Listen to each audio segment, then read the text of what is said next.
God bless you, Brother William Jr. sa pagdala ng testimony leader. Praise God. God is good. All the time.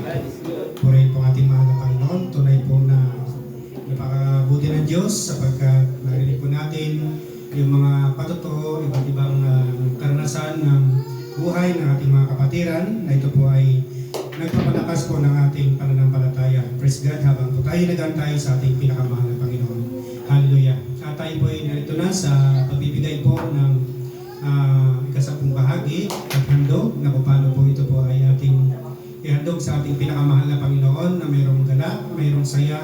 Mami naman kong mga kapatid na ito po ay bahagi po ng pagsamba natin sa ating pinakamahal na Panginoon. Hallelujah. Praise God. At handa na po natin yung ating mga kaloob at habang po na umaawit ang ating mga katatayan, praise God, bigay po natin yung ikasampung bahagi ng handog. Praise God at pinigay po sa kanilang pagkataon.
At binibig ko po panalangin sa mga kaloob sa ating Pastor Abel Puso sa kanyang pangpagkakataon.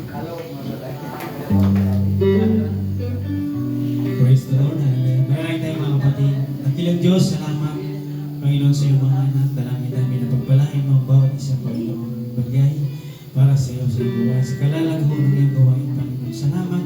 Pagpalain mo, Panginoon, paggawa ng aming mga kamay, Panginoon. Kung kami patuloy na magbigay sa iyo, Diyos. Pagpalain mo, Panginoon, na hindi na magbigay upang sasundarin kami magbigay sa iyo. Salamat sa mga blessing dito sa pangalan ni Jesus. Amen. Amen. Praise God. Malakas po na palakpak sa ating Praise God. Bless you, Pastor, sa panalangin para sa mga kaloob. At tayo po ay narito na sa pinakamahalagang bagay, pakikinig po ng salita ng ating pinakamahal na Panginoon. Hallelujah. Kami lang ba tayo makinig ng salita ng Diyos? Amen. Praise God. Hallelujah. At bago yun, tayo po ay makarinig ng isang makalangit na awitin. Binibig ko po sa ating Sister Isay sa kanyang pagkakataon.